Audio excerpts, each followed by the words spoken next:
Hola, bienvenidos. Yo me llamo Diego Ricardo y hoy les voy a estar hablando sobre la región anatómica del tórax. Primero que nada, nosotros debemos saber que esta región es de suma importancia, ya que lleva a cabo dos de los procesos más primordiales de todo nuestro ser. Uno de ellos siendo la respiración, que se encarga del intercambio de gases para que nosotros podamos oxigenarnos, mientras que igual contiene al corazón, la cual es la bomba del sistema circulatorio que nos permite irrigar a todos nuestros órganos. Por esta y por muchas otras razones, es que el tórax es una de las regiones más interesantes de todo nuestro cuerpo. Y hoy yo les voy a estar hablando a detalle sobre varias de las zonas que la conforman, así como los órganos, cómo funcionan y dónde los podemos encontrar específicamente dentro de la misma región. Así que, ¿por qué no comenzamos? Durante este video yo voy a adentrarme en varios temas en los cuales me gustaría que todos los podamos comprender a fondo para que desde ese punto nosotros vayamos construyendo nuestro conocimiento hasta que logremos comprender la región anatómica del tórax. Principalmente voy a empezar hablando sobre el esqueleto y cómo estas estructuras se encargan de darnos forma a todos los humanos. Después hablaré un poco sobre la vascularización y cómo esta misma se encarga de la irrigación a todos los órganos. Las líneas será un tema del cual hablaré. Estas se trazan de manera superficial sobre el mismo tórax, para después adentrarme en las cavidades pulmonares. De la misma manera voy a adentrarme en la tráquea y el mediastino, para después redireccionarme a los vasos. Y de manera consiguiente hablaré sobre la inervación, para después redirigirme hacia el pericardio y terminar en el timo y el esófago. Antes que nos adentremos al tema de los huesos, nosotros debemos hablar acerca de las líneas del tórax. Estas, como su nombre lo dicen, son líneas imaginarias que se pueden trazar de manera superficial sobre el mismo tórax. Sus usos más que nada son prácticos por parte de los médicos, ya que estos nos van a servir para ubicar ciertas subregiones dentro del mismo tórax. Ahora hablemos de las líneas anteriores. Estas están dadas por la medioesternal, la cual desciende a lo largo del tórax para partirlo en su porción media por medio del esternón. Esto dividiendo entre porción izquierda y porción derecha. Ahora nosotros aquí podemos ver las paraesternales, las cuales parten de la articulación esternoclavicular y se van a encargar de dividir por parte del borde del esternón. Igual vemos una de cada lado. Igual tenemos las mamarias, las cuales bajan de manera vertical y cruzan el pezón de manera perpendicular. Igual una de cada lado. Y por último la medioclavicular, las cuales van a partir a la misma distancia de la articulación esternoclavicular y de la acromioclavicular para descender verticalmente, como podemos ver en esta imagen. Ahora hablemos de las líneas laterales, empezando por la axial anterior. Esta es una línea vertical que baja desde el borde anterior de la axila y está conformada por el músculo pectoral mayor y se encarga de delimitar lo que va a ser la cara anterior del mismo tórax. Ahora si nos vamos a la axial medial, esta es similar, pero va a partir del vértice de la misma axila. Ahora por último la axial posterior. Esta igual va a ser vertical, pero se va a trazar a partir del mismo borde posterior de la axila y como su nombre lo dice, va a delimitar la cara posterior del mismo tórax. Ahora por último hablemos de las líneas posteriores del tórax, empezando por la vertebral. Esta va a seguir a las apófisis espinosas desde la C7 hasta la D10. Después hablemos de la paravertebral. Esta igual va a ir de manera vertical, pero ahora por las apófisis transversas que se encuentran a los lados, igual desde C7 hasta D10. Después hablemos de la escapular. Esta pasa por la porción interna del mismo omóplato de manera vertical. Y por último hablemos de la medioescapular. Esta va a ir del ángulo del mismo omóplato de manera que va a descender verticalmente a la vez que va a dividir el hueso entre izquierda y derecha, como podemos ver en la imagen.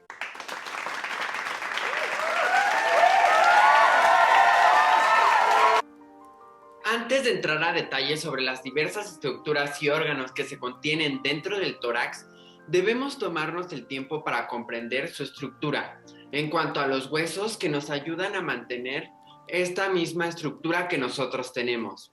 Estas nos otorgan las características de la misma región anatómica. Los huesos son la base de nuestra construcción y se encargan de proporcionar a los órganos, como lo son los pulmones o hasta el mismo corazón, un grado de protección que nos ayuda a mantenernos vivos. Tan solo, imagínense un momento sin la protección hacia alguno de estos órganos vitales. Ahora debemos empezar a hablar un poco sobre la estructura general de la caja torácica correspondiente a sus huesos. Primero que nada, se encuentra compuesto por un hueso que se encuentra en la parte media, el cual se denomina el esternón, y que a la vez está acompañado por 12 vértebras torácicas, las cuales en conjunto funcionan para brindar protección a todos los órganos contenidos en esta misma región. El esternón se conoce como un hueso impar, medio y asimétrico, y en cuanto a su clasificación, muchas personas tienden a decir sin temor a dudas que se trata de un hueso altamente plano. En cuanto a su posición, nosotros la tendremos a encontrar en la región media, superior y anterior del ser humano. Esto dentro de la región torácica. En cuanto a toda la cavidad torácica, se dice que este es uno de los huesos más fáciles de encontrar, debido a que se puede encontrar con el simple hecho de que palpemos la región anterior y superior de nuestro tórax, donde sentiremos la superficie aplanada característica del hueso. De este ya se dijo que tiene una estructura irregular o asimétrica, pero igual cuenta con otra característica, la cual es el ángulo del esternón. Este se encarga de unir al cuerpo con el manubrio del mismo hueso para conformar un solo cuerpo. Ahora, este se encuentra a la altura de las segundas costillas costales. Ustedes se preguntarán, ¿para qué nos sirve este dato? Pero la respuesta es relevante, ya que muchos doctores se valen de este mismo dato para encontrar el sitio de ciertas costillas y de ciertas vértebras, debido a que tiene una articulación directa con la segunda costilla torácica. En cuanto al esternón, este se une con los 7 cartílagos costales. Ahora, si nosotros ponemos atención a la parte baja del hueso, encontramos la apófisis sifoides, la cual la podemos encontrar ósea o cartilaginosa dependiendo del paciente y su edad. Debido a lo que ya se ha mencionado, se dice que el esternón es un hueso que se vale de 3 secciones. La primera siendo el manubrio, después el mismo cuerpo y por último la apófisis sifoides. De este mismo, yo ya había dicho que este es un hueso relativamente plano, pero no lo es del todo, ya que cuenta con una serie de líneas transversales las cuales corren a través de sí mismo. Una de ellas siendo la misma que se encarga de separar al manubrio del mismo cuerpo.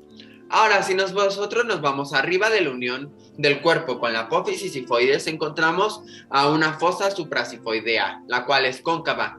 Mientras tanto, si nos vamos a su porción posterior, igual encontramos una cóncava, la cual cuenta con rugosidades para la inserción de los músculos infrayoideos.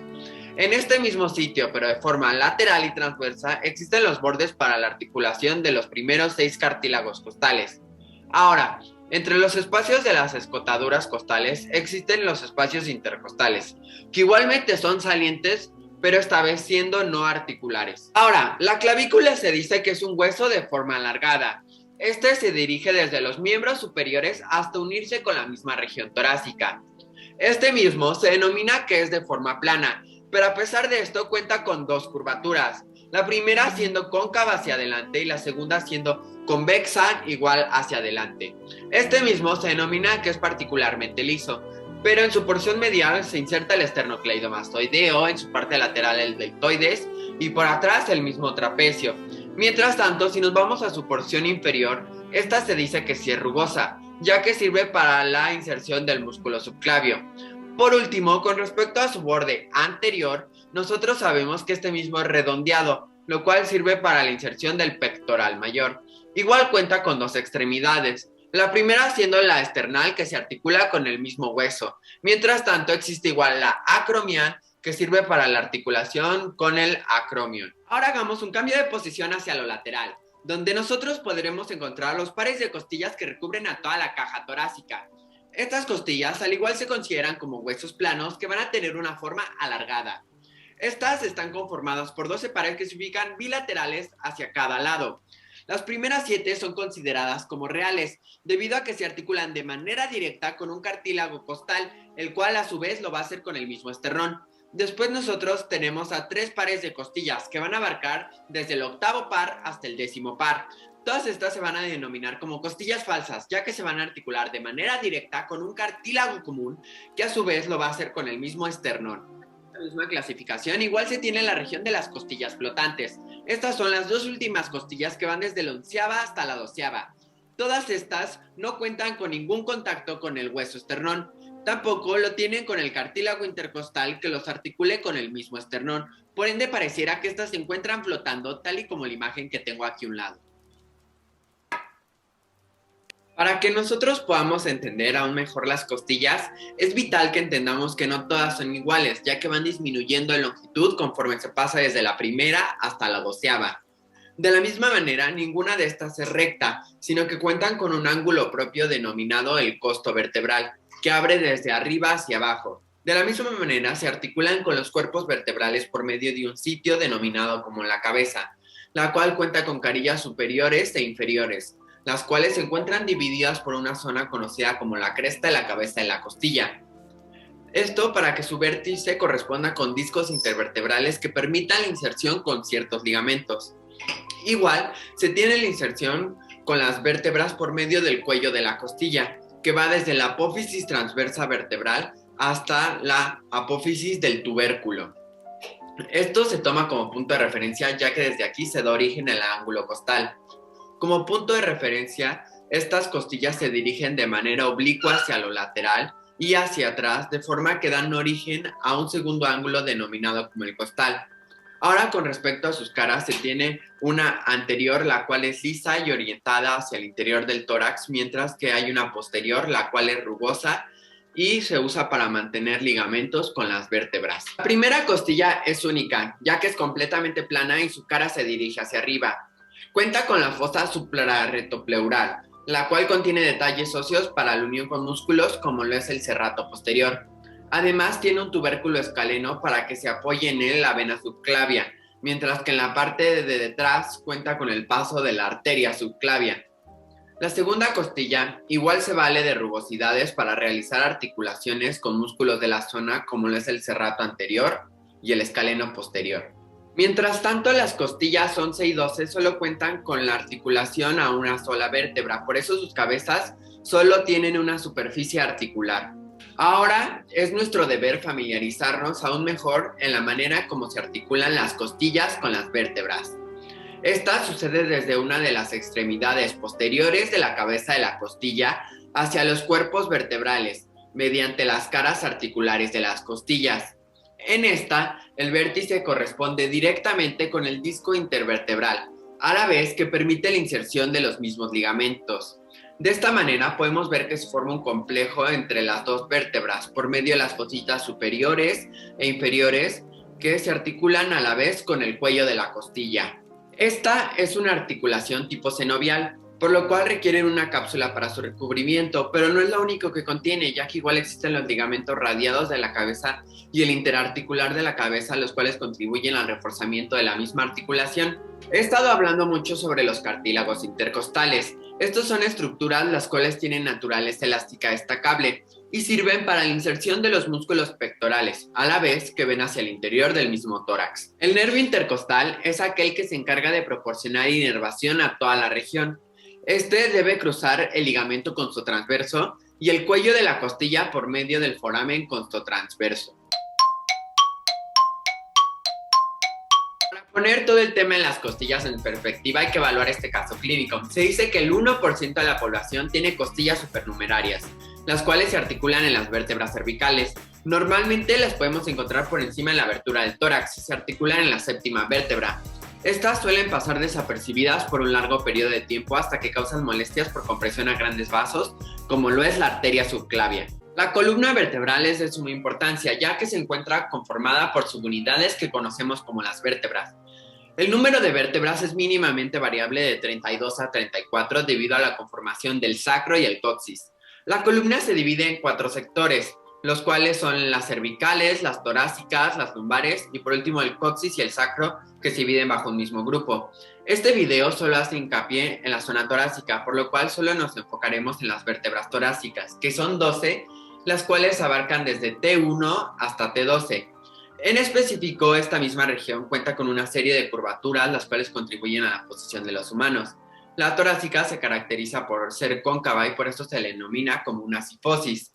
Esta no es única, ya que igual se tiene la lordosis cervical, la lordosis lumbar y la cifosis sacra. Ya que nosotros hemos podido definir lo general, que es la construcción de la columna vertebral, nosotros ahora podemos pasar a lo particular, que es la conformación de las subunidades vertebrales. Se dice que estos son huesos irregulares que son de conformación sólida, a la vez que tienen una capacidad de sujetar mucho peso. Como característica, nosotros podemos ubicar en cada una de ellas el mismo cuerpo vertebral. Esta es la parte anterior del hueso que tiene una forma cilíndrica si es vista desde una perspectiva vertical.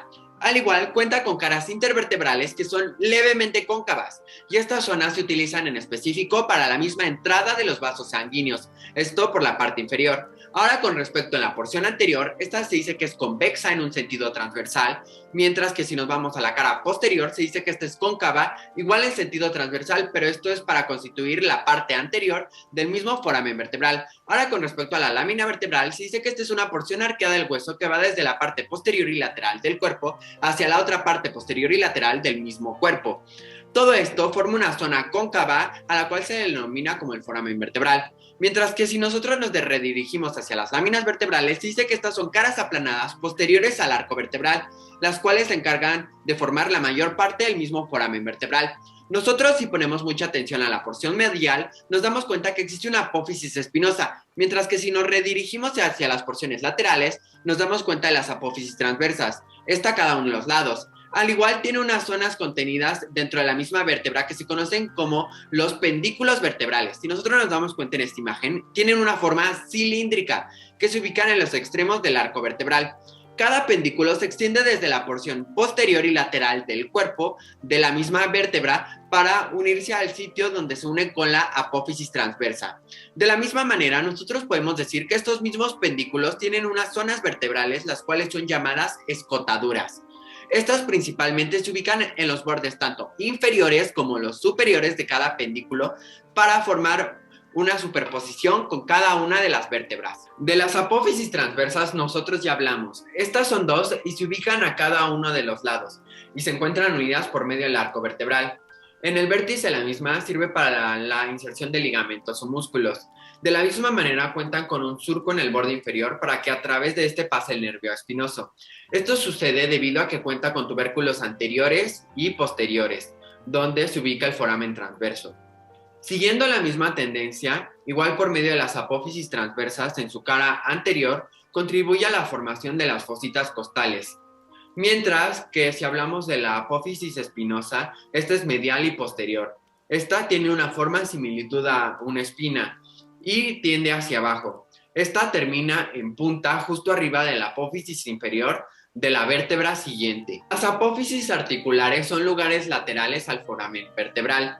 Esto forma la articulación entre las dos vértebras. En total, cada vértebra tiene 4 entre sí, 2 superiores y 2 inferiores. Las carillas articulares cuentan con cartílagos, los cuales sirven para la articulación entre las mismas vértebras. Ahora hablemos del famoso conducto vertebral. De este nosotros ya mencionamos su formación por medio del foramen vertebral. Este mismo se extiende desde el foramen magno del occipital hasta el hiato sacro. El mismo conducto forma el perfecto hogar para la médula espinal, al igual que contiene raíces de nervios como lo puede ser el espinal y hasta la misma cola de caballo. Las articulaciones entre los cuerpos vertebrales es relevante, ya que son los ligamentos anteriores y posteriores los que mantienen estas estructuras juntas. El ligamento longitudinal anterior se adhiere a los cuerpos de las vértebras y cruza de manera transversal desde el occipital hasta el sacro, mientras que el ligamento longitudinal posterior es relativamente similar, con la diferencia de que se dispone igual de manera vertical, pero recubre la cavidad interior del conducto vertebral. Ahora hagamos un viaje por las vértebras más significativas. Primero con nada, contamos con la primera vértebra torácica, que es T1. Esta se conoce como una vértebra de transición, ya que aquí empiezan las fositas para la inserción de las primeras costillas, una superior y una segunda inferior, mientras que la décima es una que cuenta con una sola fosita situada en la parte superior del cuerpo, para la única inserción de la costilla décima. Esto mismo sucede con la vértebra 11 y 12, las cuales son similares a las lumbares porque solo tienen una sola fosita superior para la inserción de la costilla 11 y 12 respectivamente.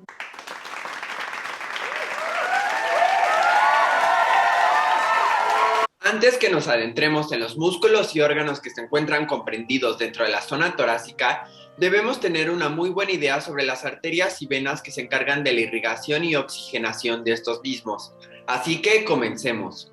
vascularización de toda la pared torácica va a suceder por medio de ramas de la aorta torácica, de la subclavia y de la arteria axilar. Para empezar, todos los espacios intercostales van a ser irrigados por un conjunto de arterias intercostales. Primero que nada, van a ser posteriores, en los cuales de los dos primeros espacios van a nacer de la arteria intercostal suprema, mientras que de la tercera al 11º espacio van a surgir de la arteria subcostal que se va a originar a nivel de la aorta torácica. Esta aorta torácica se dice que en su porción interna es una rama de la arteria subclavia, la cual se origina a nivel del cuello para después descender por detrás de la clavícula y el primer cartílago costal. Ahora con respecto a las arterias intercostales, pero ahora en su porción anterior, justo se van a encontrar en la porción anterior de la caja torácica y se van a encargar de la irrigación de 9 espacios intercostales. Ahora las venas que se encuentran en la pared torácica estarán presentes las venas intercostales. Estas son 11 venas intercostales que se encuentran en un plano posterior, las cuales se van a anastomar con venas de la misma subdivisión, pero ahora en un plano anterior, en conjunto para formar la vena torácica en su porción interna. Ahora más a detalle, las venas intercostales derechas, tanto segunda como tercera, van a desembocar directamente en la vena acigos. Mientras tanto, la vena intercostal izquierda va a desembocar directamente en la vena branquiencefálica en su porción izquierda. Y por último, la vena intercostal suprema va a conducir su sangre desde el primer espacio intercostal hasta la porción de la vena branquiencefálica, que igual se llega a conocer como la vena vertebral. La zona torácica tiene la aorta. Debido al tema del video, solo nos estaremos enfocando en la aorta torácica. Esta tiene su nacimiento en la cuarta vértebra torácica. Primero que nada, este es ascendente en la región del mediastino. Después forma un arco o el callado de la aorta, para después tener una porción descendente, la cual transicione hasta llegar al diafragma y formar la aorta abdominal alrededor de la vértebra T12. Para terminar, la aorta descendente cuenta con ramas parietales, las cuales se encargan de la irrigación a huesos y piel, mientras que igual cuenta con las viscerales. En cuanto a ramas parietales, estas pueden originar las intercostales posteriores, las subcostales, las diafragmáticas superiores, mientras que del ramo visceral se pueden originar arterias como lo son las bronquiales izquierdas, dos esofágicas y también una pericárdica junto con las mediastínicas.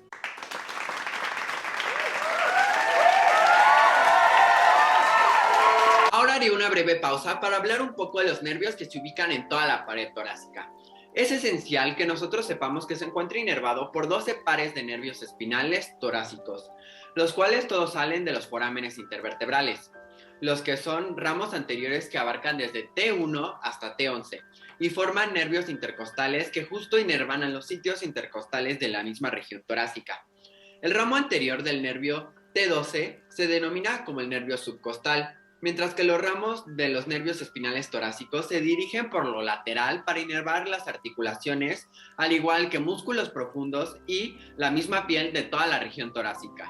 Los nervios típicos son los nervios intercostales que van desde 3 a 6, los cuales se encuentran en las porciones medias de los espacios intercostales posteriores, como lo es la fascia endotorácica en la pleura parietal y la membrana intercostal, mientras que los mitomas son en su mayoría nervios torácicos que van desde T2 a T11, los cuales inervan a músculos intercostales, subcostales, a los transversos del tórax, a los elevadores de las costillas y por último a los serratos posteriores. Los nervios intercostales atípicos se conforman desde el primer nervio y el segundo nervio intercostal que recorre la cara interna de la costilla 1 y 2. El primer nervio intercostal solo tiene un ramo cutáneo para la inervación de la axila y a veces comunica el nervio intercostobraquial con el nervio cutáneo medial del brazo.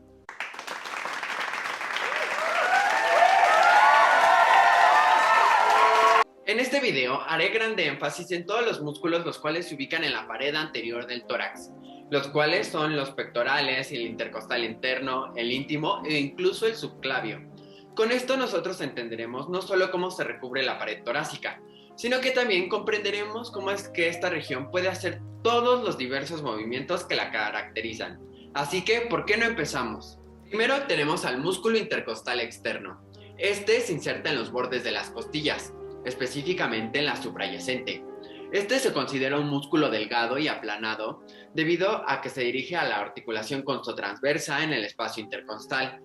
Principalmente estos músculos cumplen con la función de realizar o ayudar a la inspiración, debido a que elevan las costillas, mientras que su inervación está dada por los nervios intercostales. El músculo intercostal medio es el que se origina desde el esternón hasta el ángulo de la costilla. Como referencia, este músculo se encuentra más interno o más profundo al intercostal externo. Debido a esto, se dice que este músculo solo conforma una de las porciones de los músculos intercostales. Este, como ya había dicho, va desde la línea media axilar hasta el esternón. Cumple con la funcionalidad de los movimientos de inspiración en sus extremos anteriores, mientras que las demás inserciones cumplen con la funcionalidad de la expiración. Por último, de estos músculos se les sale una membrana intercostal externa, que va desde los ángulos de las costillas hasta sus cuerpos vertebrales.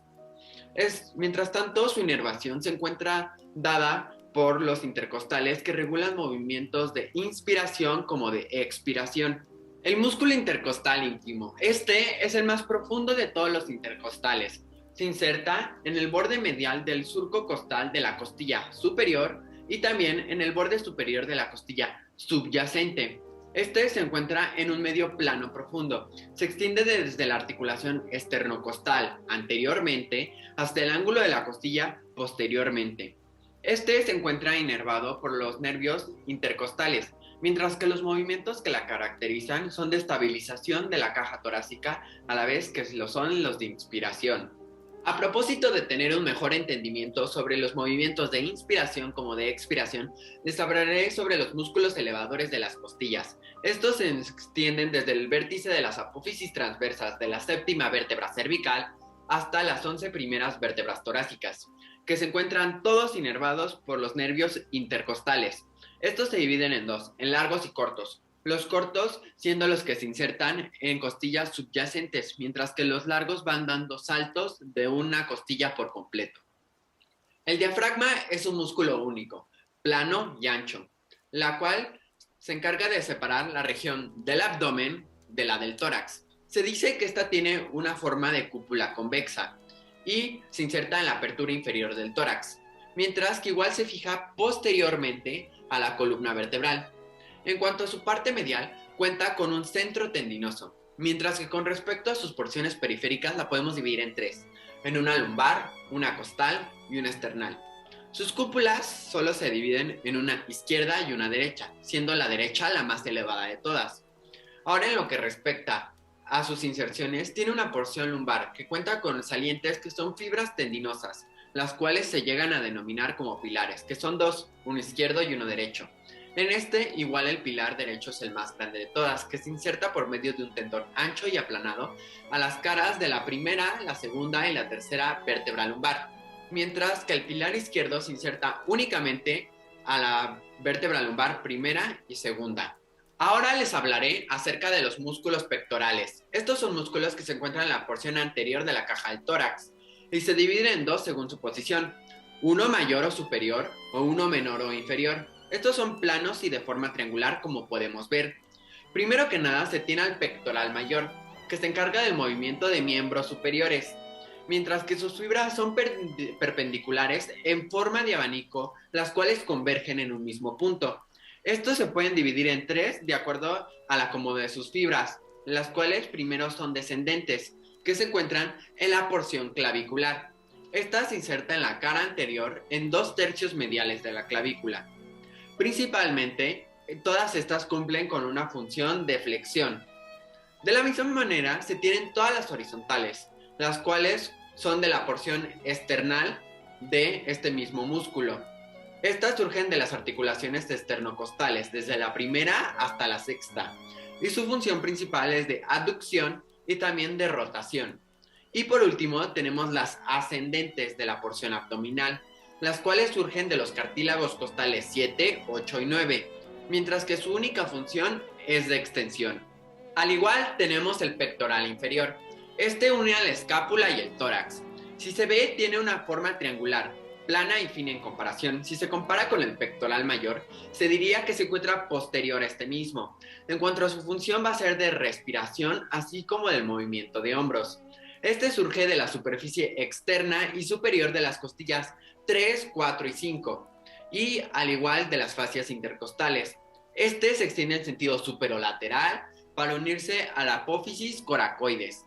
En cuanto a su inervación, se encuentra dada justo por nervios pectorales que surgen de C5 y T1. El músculo subclavio va a ser el último en el que les voy a hablar. Este es largo y delgado y se encuentra inferior a la clavícula, pero superior al pectoral mayor. Este se encuentra de manera longitudinal a través de la primera costilla verdadera. Desde la parte superior se dirige para dirigirse de manera oblicua e insertarse en la porción inferior de la clavícula. Por esta razón se dice que su principal función va a ser de la posición de la clavícula. Y para terminar, este músculo se encuentra inervado por el plexo branquial a la vez que se irriga por la arteria subclavia.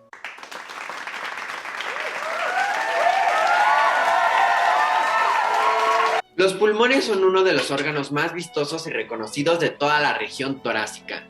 Este principalmente permite el ingreso de oxígeno para que todas nuestras células puedan sobrevivir mediante el intercambio gaseoso. Es más, por esta razón, ya sobra recalcar su vitalidad. De hecho, nosotros somos como una llamarada, la cual sin oxígeno se va retrayendo hasta no ser nada más que humo, mientras que si lo tenemos podemos ser una llamarada fuerte y resistente. Esto es lo mismo con los pulmones, los cuales son capaces de retraerse hasta 1/3 de su tamaño cuando se contrae toda la cavidad torácica. Todo esto para que respiremos. Para un mejor entendimiento de la función y de la estructura de todo el pulmón, debemos saber que el vértice es aquel que se encuentra superior craneal, al igual que se encuentra por encima de la primera vértebra. Este se encuentra recubierto exclusivamente por una pleura visceral. Mientras que si hablamos de la base, la vamos a encontrar en la parte inferior caudal, la cual va a ser cóncava u opuesta al vértice. La cavidad pulmonar es considerada una de las cavidades las cuales se encargan de ubicar a una de las tantas vísceras de la misma región torácica. Estas se ubican en las porciones laterales del cuerpo. En cuanto a lo que contiene, nosotros podemos decir que contienen los pulmones. Estos son compartimentos bilaterales que se extienden desde la porción medial del cuerpo hacia cada uno de sus laterales, tanto izquierdo como derecho. En su parte medial craneal podemos ubicar una estructura, la cual es de naturaleza cartilaginosa. Esta se conoce como la tráquea.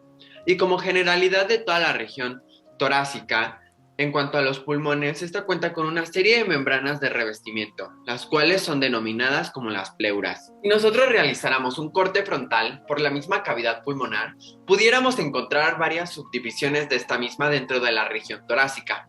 Por su parte medial encontraríamos a lo que se le conoce como el mediastino.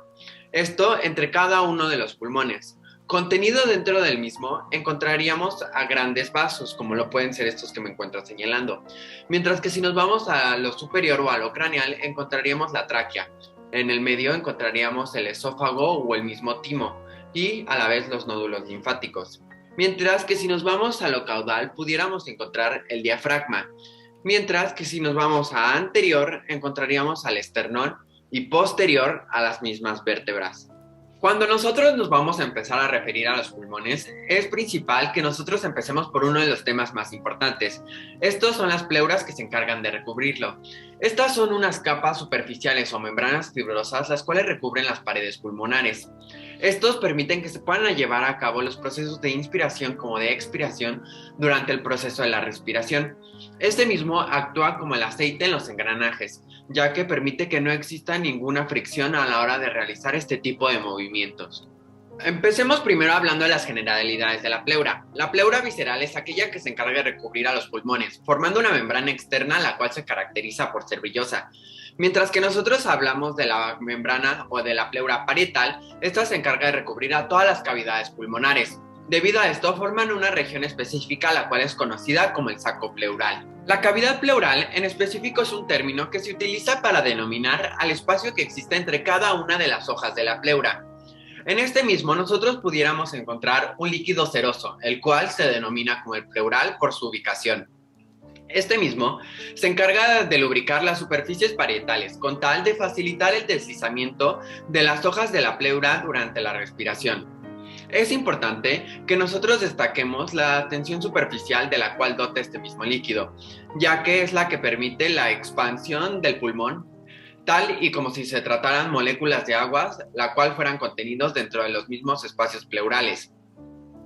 La pleura visceral en sí es la que dota de las propiedades resbaladizas, las cuales permiten su continuo movimiento o deslizamiento por medio del proceso de inspiración como de respiración que conforman el proceso de la respiración. Un concepto importante a definir es que las pleuras son en sí continuas, en zonas que se denominan como el hilio del pulmón. Este es un sitio específico donde existe la entrada y salida de estructuras, las cuales se encargan de formar la raíz de este mismo. Las mismas pleuras de las que ya hablamos aún se pueden subdividir. Primero que nada, comencemos con las pleuras parietales. Esta principalmente se encarga de recubrir a todas las superficies internas torácicas de manera que se puede posicionar de manera paralela al mismo diafragma o incluso al mediastino. Esta misma aún se puede subdividir de acuerdo a las caras hacia donde mira. Primero que nada tenemos la costal, mediastínica, diafragmática e incluso la cervical. Empecemos por la costal. Esta principalmente se encarga de recubrir las superficies internas y ve hacia las costillas, de manera que se encuentra delimitada por la pared torácica, que consta del esternón, de las costillas y de los músculos contenidos. Mientras que la fascia endotorácica es la de la membrana extrapleural, la cual se encarga o se está conformada por tejido conectivo y separa las estructuras superficiales de la misma pleura de los pulmones. Mientras tanto, la pleura mediastínica es toda aquella que se encarga de recubrir las partes laterales del mismo mediastino. Superior a esta nosotros encontramos la pleura cervical, mientras que posteriormente la pleura costal de la que ya hablamos, e inferiormente la pleura diafragmática que justo ve al diafragma. Ahora, en cuanto a la pleura diafragmática, esta la podemos encontrar en la cara inferior de la misma pleura parietal. Se denomina como caudal debido a que ve al diafragma como justo su nombre lo indica. Mientras que si nos dirigimos hacia lo lateral, esta continúa para conformar la mediastínica y superior o posterior la costal. Esta colinda con porciones costales en sus orígenes, sitio donde se fusiona con el mismo pericardio, la cual es una membrana que se encarga de recubrir al corazón. Con esto obtiene un nuevo nombre, la cual es denominada la fascia endotorácica, la cual ya hablamos. Dentro del mismo tema encontramos a la fascia frenicopleural, la cual conecta el pulmón con el mismo diafragma. Por último, tenemos a la pleura cervical. Esta es la que se encarga de recubrir los vértices de la misma y se extiende desde la apertura superior del mismo tórax en el cuello o la raíz del mismo cuello. Este se pudiera decir que es una continuación de las porciones costales y mediastínicas de la misma pleura parietal. Dentro de este mismo nosotros podemos ubicar a la cúpula pleural, la cual alcanza su cima a 1/3 del nivel de la clavícula. Y en cuanto a la relación que mantiene, la pleura cervical tiene un refuerzo por parte de la membrana suprarretropleural ubicada en la misma zona mencionada. Para continuar, nosotros debemos saber que las pleuras de los pulmones, específicamente tanto la cervical como la visceral, pasan a través del tórax, en sitios que se denominan como las fosas suparaventriculares mayores, que se sitúan superiores a la clavícula y lateralmente a los tendones esternocleidomastoideos. Es hora de que nosotros hagamos una pausa para pensar. Esto con tal de poner todo en contexto, ¿por qué no vamos a ver un caso clínico? Las lesiones en las pleuras pueden suceder debido a una inclinación inferior a las dos costillas. Esta se encarga de formar una abertura entre ellas y por ello los sacos pleurales pueden resultar dañados en la base del cuello. Como resultado, tenemos un neumotórax cuando entra aire a la misma cavidad pleural, mientras que tenemos un hemotórax si entra sangre, y se puede ver como en la imagen que tengo aquí a un lado. Las líneas pulmonares son un término que se emplea para delimitar a todo el mismo órgano que es el pulmón. Este se puede dividir en external, costal o diafragmático siguiendo la misma tendencia que las pleuras siguen. Como dato curioso, a pesar que los pulmones son dos y son bilaterales a cada uno de los lados, sus líneas de reflexión no son iguales debido a que el corazón está girado y se extiende hasta la región lateral izquierda. De ahí las líneas de reflexión de las cavidades pulmonares se pueden considerar por muchos como asimétricas. Mientras tanto, la línea de reflexión pleural costal son continuaciones externales, las cuales son asimétricas y se unen de la costilla octava en la línea mediovascular a la 10ª costilla en su línea axilar. Mientras tanto, las líneas pleurales vertebrales se dice que son un poco más redondeadas y sus movimientos son característicos para la respiración, los cuales se llaman costodiafragmáticos. Por último, los movimientos más pequeños localizados posterior al esternón se denominan como los recesos mediastínicos. Una vez esto definido, nosotros podemos pasar a entender mucho mejor el pulmón derecho. De acuerdo a sus fisuras, podemos tener al lóbulo superior, que se encuentra en la región lateral, izquierda y craneal. Mientras tanto, podemos pasar a ver al lóbulo medio, el cual se encuentra en la porción caudal con respecto al superior, mientras que la fisura horizontal es la cual se encarga de articular a estos dos mismos. Ahora, si nosotros pasamos a la región caudal, ubicamos al lóbulo inferior, que se encuentra abajo de la fisura oblicua, que articula al medio y al inferior. Ahora, en cuanto a todos los lóbulos que se han mencionado, estos se pueden dividir en 3 zonas más, las cuales es utilizado con gran frecuencia por los médicos para ubicar ciertos traumas o estructuras dentro de la región pulmonar, tanto izquierda como derecho. Ahora, si nosotros lo comparamos con el pulmón izquierdo, este resulta ser más grande en tamaño, pero más corto. Esto sucede debido a que la cúpula derecha del diafragma es más alta en esta misma región. Mientras tanto, el corazón y el pericardio se encargan de protruir hacia la izquierda, dando a que el pulmón derecho pueda tener una mayor amplitud con respecto al pulmón izquierdo. Ahora, el pulmón izquierdo se divide únicamente en 2 lóbulos, el superior y el inferior, mientras que la única fisura que se encarga de articularlos es la oblicua. Al igual, cada uno de sus lóbulos se puede subdividir en 3 zonas como ya antes mencionado. Es importante que se resalte que la incisura cardíaca es causada por la protrusión del corazón y el pericardio hacia la región izquierda. Debido a esto se genera una prolongación delgada, que crea una zona que se conoce como la lengua pulmonar izquierda. Esta misma se desliza hacia dentro del mismo pulmón cuando sucede el proceso de respiración, como lo es la inspiración. Ya para expandir este tema sobre el pulmón, es vital que nosotros entendamos que las fisuras oblicuas de los pulmones son todas aquellas que se extienden desde el proceso espinoso de la vértebra T2 posteriormente hasta el cuarto cartílago costal anterior. Por consiguiente, la fisura horizontal propia del pulmón derecho se extiende desde lo anterior de la fisura oblicua a lo largo de la cuarta costilla y el cartílago costal. Como generalidades que son importantes a definir antes de seguir con el tema, superior a la raíz del pulmón derecho se forma un surco para el paso de la vena sigos, al igual que permite el paso de la vena cava superior. Por su parte, en el pulmón izquierdo existe un surco todavía más grande, donde la aorta se arquea y se desciende. Mientras tanto, si hablamos del hilio pulmonar, este se encuentra en la cara mediastínica y está rodeada por una pleura conocido como el manguito. Este desciende para servir como un ligamento pulmonar. Las caras pulmonares son otro tema importante a que nosotros conozcamos acerca de esta misma región. Para empezar, tenemos la cara costal del pulmón. Esta se dice que es grande, es lisa, a la vez que convexa, y se relaciona con las mismas pleuras y las vértebras. Ahora, en lo que concierne a la cara mediastínica, esta se dice que es cóncava debido a que mantiene una relación con el mismo mediastino. Esta incluye al hilio, como ya se dijo con anterioridad. Estas estructuras cuentan con ciertos surcos en sus caras para el arco de la aorta y la aorta descendente. Mientras tanto, si hablamos de la aorta diafragmática del pulmón, esta es conocida como la base de este mismo, ya que se encuentra paralela al mismo diafragma y es profunda en la porción izquierda, mientras que en la porción derecha no tanto, debido a que el diafragma tiene una cúpula ubicada en la región derecha. Ahora, en lo que concierne a los bordes, el borde anterior del pulmón es donde la cara costal junto con la mediastínica se unen una con la otra. Mientras tanto, el borde inferior del pulmón se encuentra paralelo al mismo diafragma y separa la cara justo costal y la diafragmática. Por último, se tiene el borde posterior del pulmón. Esta es la que une la cara costal y la mediastínica, a la vez que se encuentra a un costado de la columna vertebral. Una vez que hemos logrado hablar de manera superficial sobre los pulmones, debemos comprender que ambos se encuentran fijados al mediastino por las raíces de los pulmones. Estos principalmente son vasos bronquiales, vasos linfáticos, nervios e incluso las mismas venas pulmonares. Por su parte, la arteria pulmonar se encuentra en la parte superior del pulmón en la raíz. Hemos hablado demasiado sobre el hilio del pulmón, pero aún no lo hemos definido como tal. Esta es una estructura parecida a una cuña que se encuentra en la cara mediastínica del mismo órgano. Esta es una estructura que sirve para formar la raíz del pulmón, donde entran y salen estructuras de este mismo.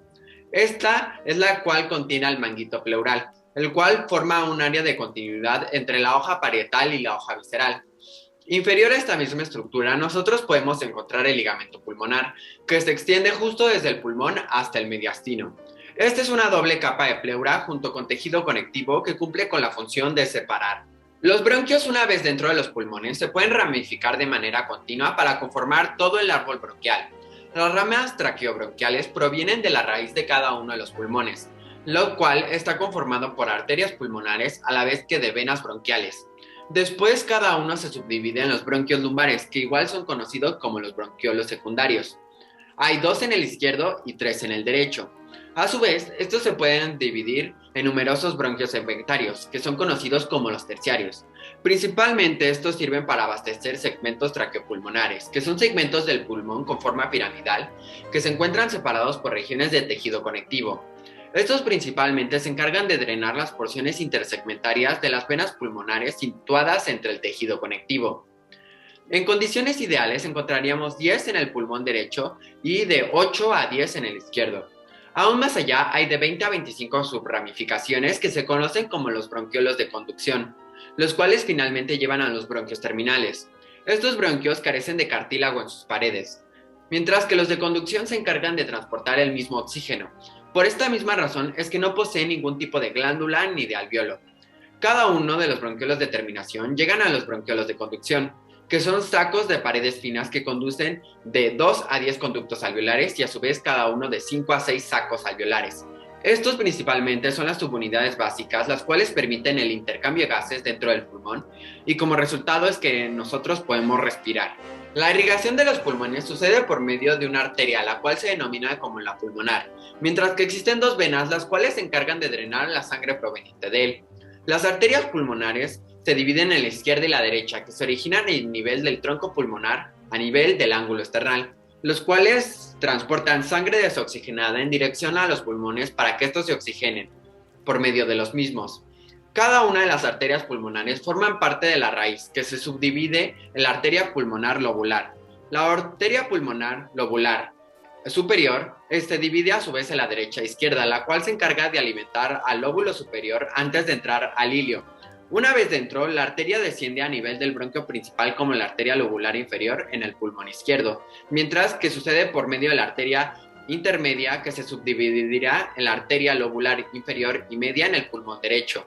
De ahí se van a subdividir en arterias segmentarias o terciarias. Como ya había dicho, existen 2 venas pulmonares, la superior y la inferior, las cuales se encargan de transportar la sangre oxigenada desde los lóbulos hacia el atrio izquierdo del corazón. Las venas pulmonares son relativamente independientes dentro del mismo pulmón, ya que estas no van en pares. En lugar, esta discurre y reciben sangre de los segmentos bronquiopulmonares adyacentes. De la misma manera, mientras estas se dirigen hacia el hilo para salir del mismo pulmón. Para un mejor entendimiento, a continuación haré énfasis en las principales arterias que nosotros podemos encontrar. Esto partiendo de las arterias bronquiales, las cuales son las que se encargan de proporcionar sangre oxigenada justo para oxigenar la raíz del pulmón. Tenemos las bronquiales izquierdas, que se originan de la aorta, al igual que lo pueden hacer de la aorta derecha, pero esto sucede de manera indirecta. Con esto yo me refiero a que pueden originarse la porción intercostal o del tronco común de la aorta junto con la arteria bronquial superior derecha. De estas emergen unas diminutas ramas que se dirigen hacia el esófago y discurren en dirección a los bronquios principales para causar su irrigación. Este camino se sigue hasta los bronquios respiratorios. Igual estos mismos se anastomian con arterias pulmonares en las paredes de los bronquios y de la pleura visceral para igual causar su irrigación, mientras que la pleura parietal se encuentra irrigada por las arterias de la pared torácica. Las venas bronquiales son las que se encargan de drenar la porción de la sangre aportada a los pulmones por las arterias bronquiales. Para empezar, toda esta zona se encuentra inervada por medio de una región conocida como los plexos pulmonares. Estos se pueden localizar anterior y posterior de toda la misma región pulmonar. Estos se valen de fibras parasimpáticas y simpáticas, las cuales actúan como aferentes viscerales. Las parasimpáticas se localizan en ramas de los árboles bronquiales y tienen efectos en la región que se conocen como bronquioconstrictores, los cuales actúan como inhibidoras para vasos pulmonares y pueden a su vez actuar como secretoras de la región del árbol bronquial. A su vez, las simpáticas se encargan de la inervación por medio de ganglios simpáticos paravertebrales, los cuales actúan como inhibidoras del músculo bronquial y motoras para los vasos pulmonares, a la vez que pueden actuar como inhibidoras para todas las glándulas alveolares. Ahora hablaremos sobre cómo varias regiones contenidas dentro del mismo pulmón pueden funcionar muchas veces como receptores, los cuales estimulan al sistema nervioso y causan una reacción.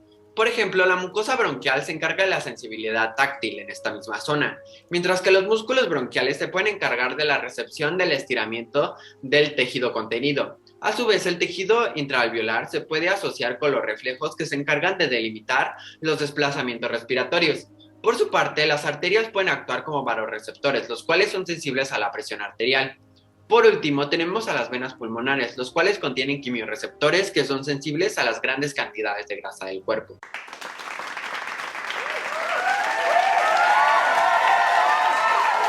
Ahora les hablaré brevemente de a lo que nos referimos cuando nosotros hablamos de la región del mediastino.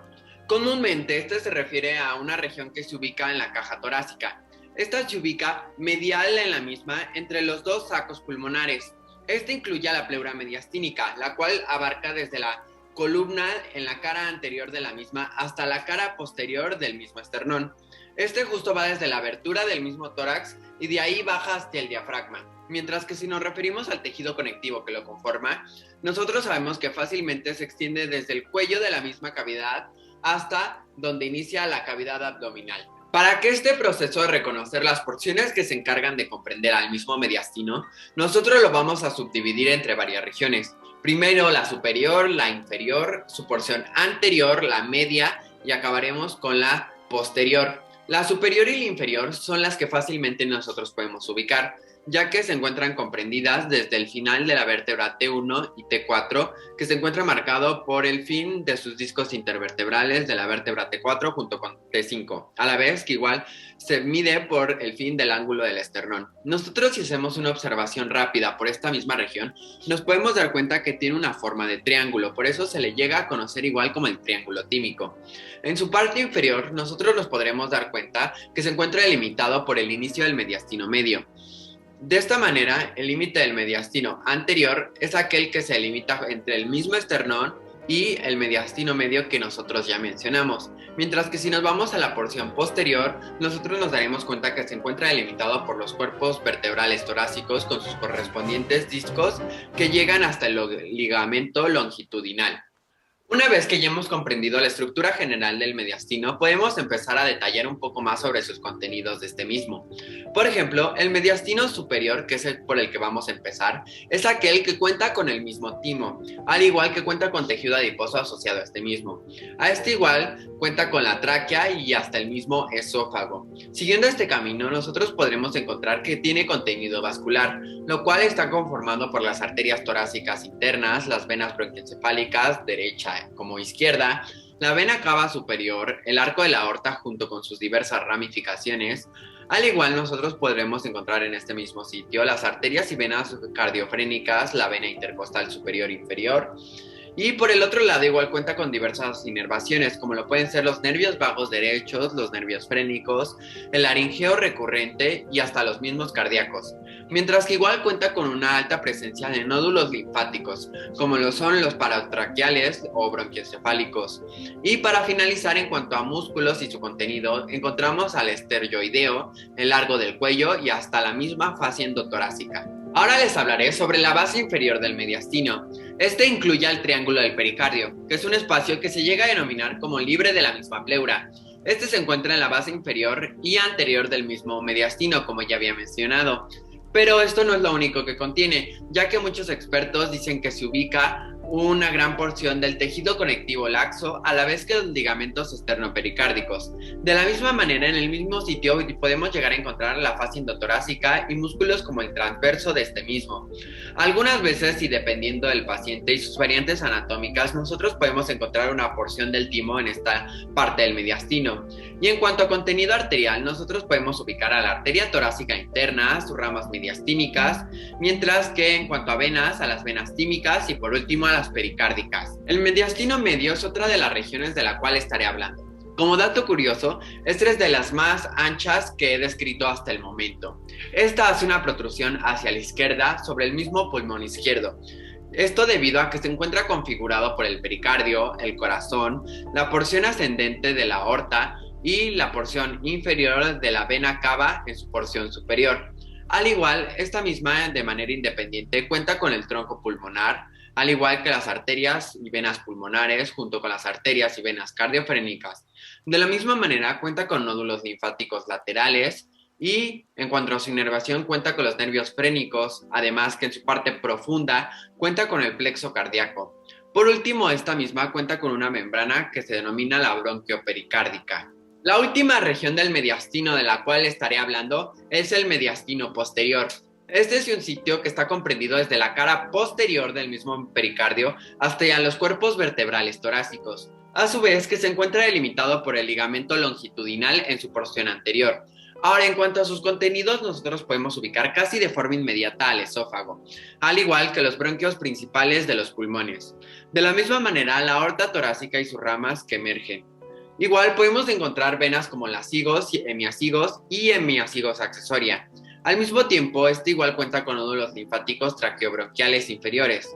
En cuanto a su inervación, igual podemos encontrar nervios vagos, troncos simpáticos, los nervios intercostales y incluso podemos encontrar en este mismo sitio, independientemente, a la fascia endotorácica. Para finalizar este tema, ¿por qué no ponemos todo en perspectiva por medio de un caso clínico?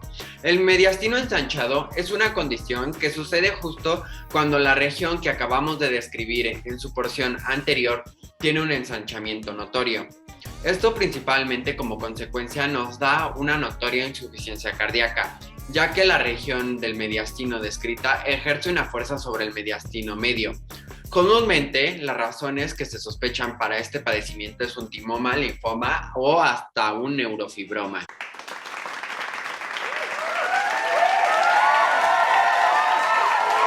Ya desde hace tiempo hemos estado hablando de las diversas estructuras que se encuentran en el tórax, específicamente en el mediastino, así que empecemos hablando sobre el timo. Este se conoce como un órgano cervicotorácico, el cual se asienta en la base del mismo cuello, justo en la porción anterior del mediastino en su porción superior. El timo es considerado uno de los órganos linfáticos primarios, esto junto con la médula ósea. Este es un órgano el cual entra en un periodo denominado como regresión durante la pubertad. Mediante este proceso, los tejidos linfáticos se encuentran completamente desarrollados. Ahora, en cuanto a su estructura, nosotros sabemos que cuenta con una parte denominada como el cuerpo, la cual ocupa la mayor parte de este mismo órgano. De la misma manera, este tiene dos lóbulos, los cuales son separados uno del otro por medio de un plano conectivo oblicuo. A su vez, este mismo cuenta con una extremidad superior, de la cual emergen cuernos que llegan hasta la proximidad de la glándula tiroidea. Mediante este mismo órgano, en cuanto a su irrigación, podemos apreciar el paso de la arteria torácica, la cual se va a encargar de irrigar a todo el órgano mediante sus ramas tímicas. Mientras tanto, las venas tímicas drenan sangre que van hacia las venas bronquioencefálicas, las cuales eventualmente van a terminar en la vena cava superior. El drenaje linfático del mismo timo se da lugar en los nódulos bronquioencefálicos, lo cual dirige a los troncos broncomediastínicos. Esto en sí comprende la función principal del mismo órgano, ya que esta misma es una glándula que se encarga de la producción de glóbulos blancos, los cuales igual se conocen como eritrocitos. Estos en sí se encargan de protegernos de todas las enfermedades. Por último, en cuanto a su inervación, nosotros podemos decir de manera concreta que depende directamente del tronco simpático, a la vez que igual de los nervios vagos de la laringe y los ramos cervicales superiores. Igual estos mismos se encargan de otorgar gran parte de su sensibilidad.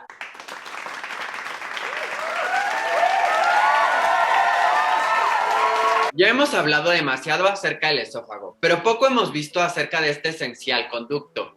Este es un conducto en forma cilíndrica, la cual tiene una composición variable entre músculo y cartílago. De la misma manera, se encuentra recubierto en su luz por mucosa. Su sitio de inicio se localiza a nivel del borde del cartílago crocoides, a nivel de la sexta o séptima vértebra cervical. Este mismo tiene la capacidad de desplazarse una vértebra de acuerdo a movimientos de deglución. Por esta misma razón es que se encuentra compuesta por el músculo constrictor de la faringe inferior. Este mismo se encuentra en el sitio del mediastino superior, pero penetra el tórax debido a que corre verticalmente. Esto lo hace de manera que va de forma paralela a las vértebras torácicas. Este igual tiene un sitio de concavidad, la cual se encarga de separar del esófago. Esto sucede a nivel de la cuarta o de la quinta vértebra torácica. Por último, la porción torácica se extiende desde el esófago hasta que transcurre al diafragma a nivel de la onceava vértebra torácica. El esófago se bifurca a nivel medial superior del mismo estómago. Por ende, nosotros podemos decir que de los 30 centímetros que mide el esófago en promedio, de 16 a 20 se encuentran en la región del mismo tórax. Lo restante ya corresponde a la región abdominal. Este es un estrechamiento de la porción torácica que se denomina como el estrechamiento medio, el cual mantiene una relación con la aorta y el bronquio principal izquierdo. Ahora, en cuanto a su vascularización o irrigación del esófago, nosotros podemos decir que lo hace por medio de la aorta, mientras que mantiene una estrecha relación con la vena acigos y hemiacigos, mientras que hace lo mismo con la vena cava superior. La inervación es algo muy importante, ya que permite el transporte de sustancias a través de este mismo. Principalmente se encuentra regulado por medio del sistema nervioso simpático como parasimpático, del simpático por medio del plexo esofágico, mientras que parasimpático por medio de los nervios vagos y laringeos. Ya hemos cubierto todos los temas para este video y desgraciadamente hemos llegado al final de este mismo. Espero que toda la información que les he brindado les haya sido de ayuda a todos ustedes que están viendo. Esto con la esperanza de que hoy comprendamos más acerca de la región anatómica en cuestión. Esto no solo comprendido, sino que nosotros hoy por hoy podamos acoplar todos nuestros conocimientos adquiridos en cuestiones prácticas. Muchas gracias a todos por estar presentes en mi video y no olviden seguir investigando sobre este tema. Hasta la próxima.